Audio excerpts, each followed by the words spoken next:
Hello, my name is Janice Vassell, and this is my story, In Too Deep. I owned a small shop in Silver Springs, Maryland. It specialized in herbal healing oils, a business I inherited from my grandmother. She migrated to the United States from Kingston, Jamaica in the 1960s. I have two assistants, Gia and Tabitha. I usually begin my day with a friendly chit-chat with the girls. We would talk over coffee brewed from next door until it was time to open at 10 a.m. One summer morning, as I went to switch the sign from closed to open, I saw two men crossing the street towards my shop. These were familiar men. I took a deep sigh and I closed my eyes. I stepped away from the door and went behind the counter to a safe distance. The bell rang to indicate they were entering. The taller of the two men spoke to me in a very condescending tone. It was nothing new. I was used to his interaction with me. I knew this was not going to end well. I wanted to end it before it began. "What are you doing here? Please leave my store," I requested. Now, that was not a wise thing to do. Usually people would let him say what he wanted to say and then leave. But not this time, I thought. He looked at me as to say, "How dare you defy me?" With his brow knitted and his arm crossed, showing off a black tattoo of a swastika on his arm, he walked over to me. Now he towered over my small frame with his 6'1", 250-pound frame, as if to scare me, right? Still, I showed no fear. Who was this man?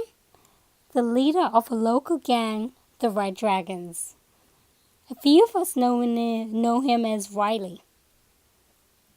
But he doesn't allow anyone to call him Riley. He's the dragon.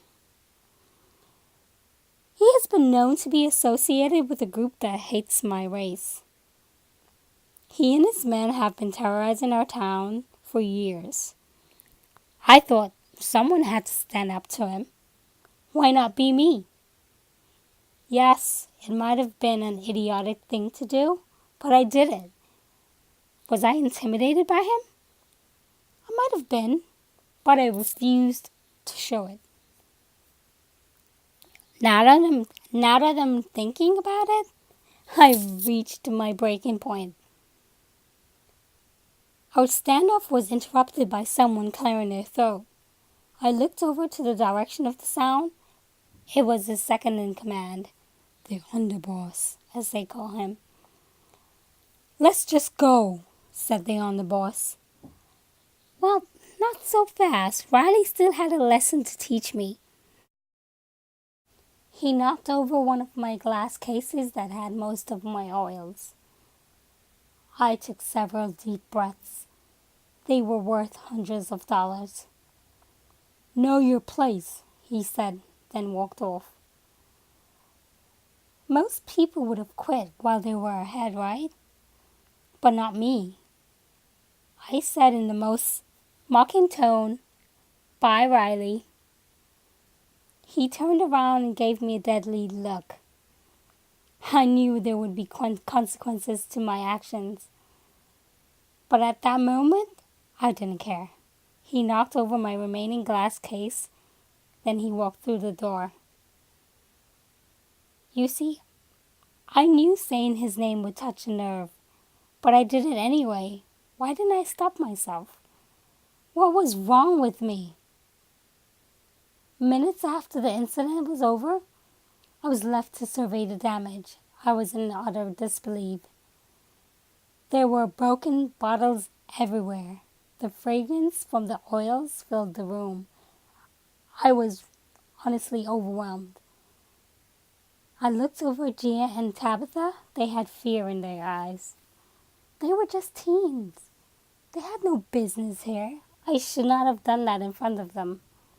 I wasn't thinking. They had to leave.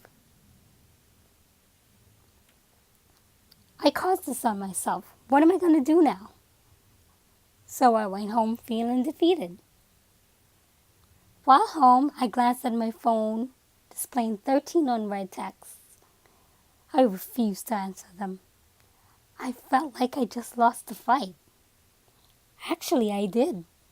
I mean, what was I thinking? Standing up to a notorious criminal like that? It felt like an out-of-body experience. I wanted to stop, but I couldn't.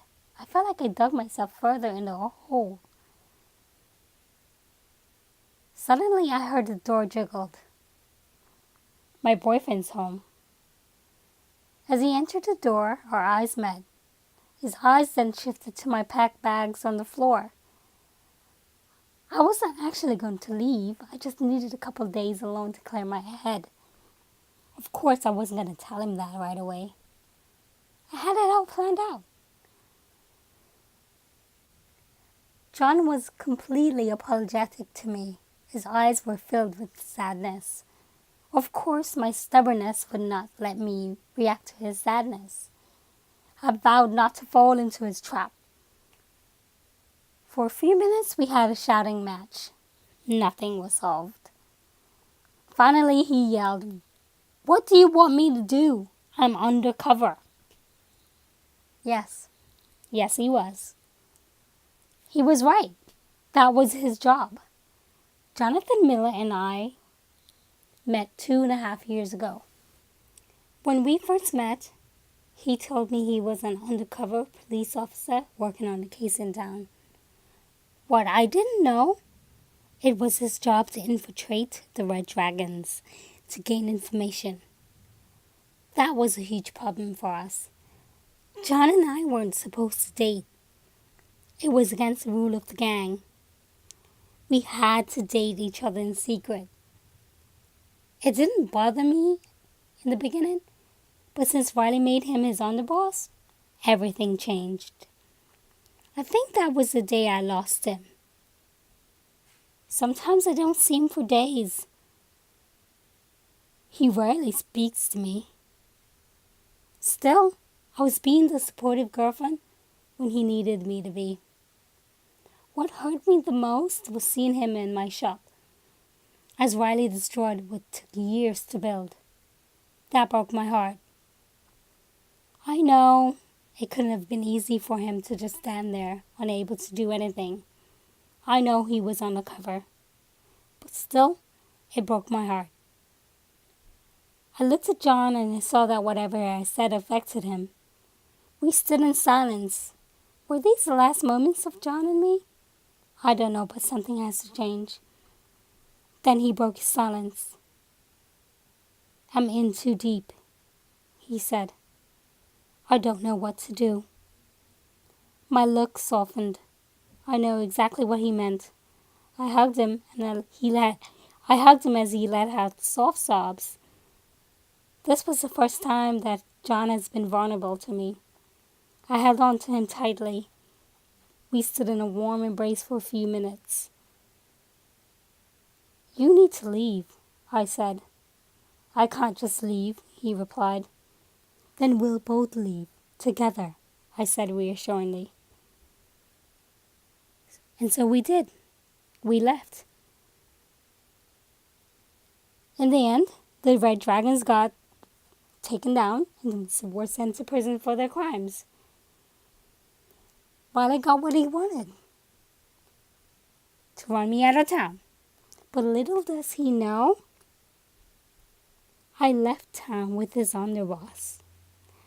We moved to parts unknown, never to look back.